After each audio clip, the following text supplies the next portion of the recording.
this is a setup of ice plant test rig. By using this setup, we are going to produce an ice.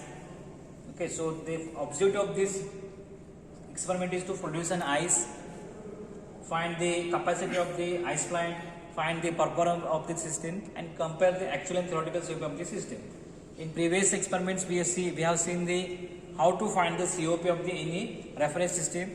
Okay, and reference system consists of four main components: compressor, condenser, expansion device, and evaporator. So same way here also the same systems are here, same components are here, along with some accessories, that is dryer, side glass, likewise. Okay, so this is a reference cycle or vapor compressor cycle on which we are going to find the capacity of the ice plant. So let us see one by one all these components. So this is first of all main switch. Then this is starter motor, which is kept in evaporator tank. Okay. Then this is compressor switch, compressor on switch. Okay. Then this is a hermetically sealed compressor, and as I told before, there are three pipes connection to this compressor. One is a charging port, second is a suction pipe, third one is a discharge pipe. If you see here, this discharge pipe is shown by red color. Okay, so it means it is a high pressure line. So red color line comes to the condenser. So this is air cooled forced convection condenser, and there are also extended fins provided for enhance the heat transfer. So if you see here, there are some pipes are showing in red color, some are shown in a yellow color. It means that initially it is having some pressure, some high pressure and temperature. As it flows through this condenser, there is a drop in temperature, and because of which there is a condensation. Okay, so this is a condenser. Then it will go to the dryer. Okay, dryer, purpose of dryer to dry out some, if there are some water vapors are there, it can dry out. Then it will go to the expansion device. This is a capillary tube, is the expansion device. Okay, so it will restrict the area of the flow, and by which there is the expansion of the refrigerant by isenthalpic process, expansion process. And after the end of this expansion, it will go to the evaporator tank, where it has a coils in rectangle form. Okay, it is placed in a container which is in the form of rectangle, and it also contains some kind of liquid that is called as secondary refrigerant, and that is a brine solution. Okay, so once again come to the first component. Or we will see some other component, that is there is a suction pressure gauge. It is mentioned in PSI and kg per centimeter square. If you see the scale, red color scale showing PSI scale and black color showing kg per centimeter square. Then discharge gauge also showing same thing, PSI in red color, kg per centimeter square in a black color. Okay. Then there is a HPLP cutouts. Okay, HPLP cutouts. You should know that relation between the bar and PSI, because the psychometric chart or refrigerant charts are in the bar or megapascal. So 1 bar is equal to 14.5 PSI. So that relation you have to use to convert the PSI reading into bar readings. Okay, so this is all about the pressure gauges. Then this is a temperature indicator. So there are 1 to 6 temperature indicators, and what is meant by T1 to T6 has been mentioned here. Then this is energy meter reading. It will come in kilowatt hour. Okay, so now we'll go again to the compressor. Okay, so this is hermetically sealed compressor. As I told, there are three pipes. They need to come to the, so when the gas discharged, it is at high pressure and high temperature. It will go to the condenser. So when the gas enters into this refrigerant used is R134A refrigerant. It will come to the condenser, which is at high pressure and high temperature.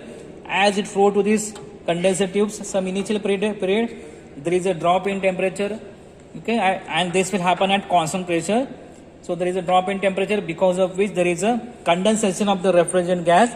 So at the end of the condensation, there is a liquid refrigerant which is at high pressure. So this enters to the dryer, from the dryer to the expansion wall. So when it enters the expansion wall, there is an expansion of this liquid refrigerant from high pressure to the low pressure, from high temperature, some moderate temperature, condensation temperature to the some low temperature. So at the end of the expansion, there is a drop in temperature and drop in pressure, and this will follow the isenthalpic expansion law. So at the end of this, there is a evaporator coils. There is evaporator. Okay, so this is the main section of our experiment. See, all these components we have seen in previous experiment, that is in heat pump, refrigeration bench. So everywhere we have seen this cycle. So this is only new part for us. Okay, so these coils, if you see here, these coils are the refrigerant coils within which the refrigerant R134A is flowing.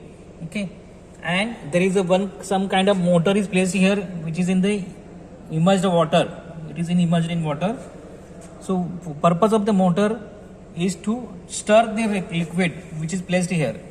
So question comes here, what is this liquid and how it is different from the, so if you see here, the stirrer motor is running and there is a stirring of the water.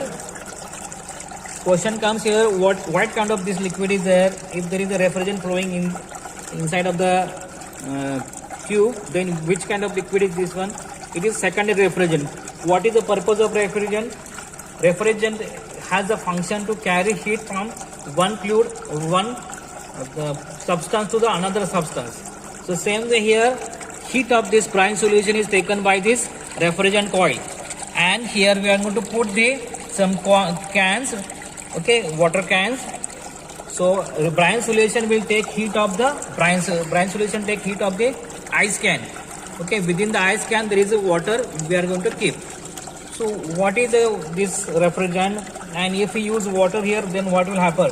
Because water also some kind of refrigerant, because water will take heat from one location and it will deliver to the another. So it can be also used as a refrigerant, but this experiment is been designed to make an ice. Okay, so in that way, if you want to make an ice, then ice will form at below 0 degrees Celsius, and if we keep the water here, what will happen? It will form an ice, it will become steady. So, and we know that ice is not a very good conductor of the heat. So there is some retardation of the heat from this solution to the refrigerant. So because of which we need some kind of fluid which will not freeze at 0 degrees Celsius. So this fluid is called as a brine solution. What is the brine solution? It is a mixture of two fluids, two substances. One is a glycol and another is a water. So water is 80% and glycol is 20%. If the ice is going to form at 10 degrees Celsius, minus 10 degrees Celsius, then we have to add more glycols. So here, if you see here glycol, brine solution, we have made it by 50%. So 50% glycol and 50% water. So we have ensured that it will not form an ice. Okay, so let us see about the ice can, how they look and how do you feel this. So these are the ice cans. Okay, capacity of the ice can, each is having 700 milli capacity. Okay, so now we pour this water into this can.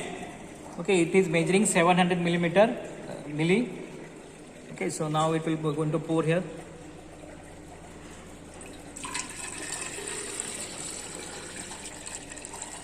So this is how we can make an ice, and we're going to keep this ice can into this evaporator tank.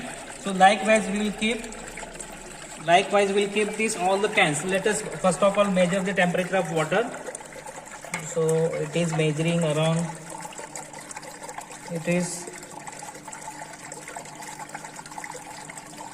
26 degrees Celsius. This is the temperature of the water which is kept in a can. Okay, so likewise we'll keep this all the 4 cans here, and before keeping this ice, first of all we have to ensure that brine solution temperature should be -4 to -5 degrees Celsius. Once this temperature is reached, after running the cycle for 1 and we have to run this system. Before keeping these ice cans, we have to run this system for 1.5 hours. Okay, after 1.5 hours, the temperature of this brine solution will reach -4 to 5 degrees Celsius. Once you reach this temperature, keep all the 4 cans over here and close this container. Okay, and wait for 1 to 2 hours so that maximum amount of ice will form. Once the ice are formed, open Then take the can out of this tank and measure the form of how much the mass of ice formed. Okay, so how do you find this? So take the water from this jar to the water from this can to the jar and measure the quantity of remaining water. Okay, so we'll get the 700 milli minus something, let us say 200 milli is the water which is remained to form an ice. Okay, so likewise we'll get M1, M2 and M3. So M1 is the mass of water before making an ice. Okay, so at let us say at 27 degrees Celsius is the mass of water, that is 700 milli. Then mass of ice formed is M2, that is 500 milli, 500 gram, and 200 milli is the remaining water. So likewise M1, M2 and M3, and by using this mass we have to find the refractory effect. So how do you find the refractory effect? Okay, so for water to cool from let us say 27 degrees Celsius to 0 degrees Celsius, mCp delta T, m is the mass of water, that is 700 milli, into Cp of water 4.187 into temperature difference 27 degrees Celsius to 0 degrees Celsius. So this is the first refractory effect for mass M1. Then mass of ice. Okay, so it is going to form M2 is the mass of ice into latent heat of ice, that is 333.5 kg per Kelvin degree Celsius, or kg per Kelvin per second. So this is the latent heat of ice. Okay, so first component N1 is the mCp delta T. M is the mass of water into Cp of water into delta T, 27 degrees Celsius minus 0 degrees Celsius. So this is N1. N2 is the mass of because of ice there is some heat absorbed by the from the ice. So that is mass of ice, that is M2, and that is let us say 500 gram into latent heat of ice. So this is N2, and N3 is it is a heat carried by the ice when it falls its temperature from 0 to minus let's say 2 to 3 degrees Celsius. So here again mCp delta T.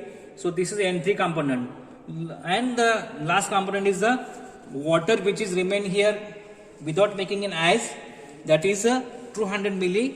So mCp delta T. So imagine that the temperature of this remaining water may be it less than the less than the 0 degrees Celsius. So you can multiply it by respective components. So you will get the total refractory effect. Okay, and so this is the effect for the how much hour. Divide by this, you will get the in kilowatt. So this is the refractory effect in kilowatt. You can divide it by energy meter reading, and you will get the capacity of the plant, COP of the plant. Okay, so this is the energy meter reading. It is in the kilowatt hour. So likewise. So this is the actual COP, and once you get this ice pounder, let us say ice pounder is 500 gram for 2 hours. Okay, so if you run this system for 24 hours, how much is the ice producer? That is the ice production capacity of this plant per day, per 24 hours. So this is all about this experiment. Thank you.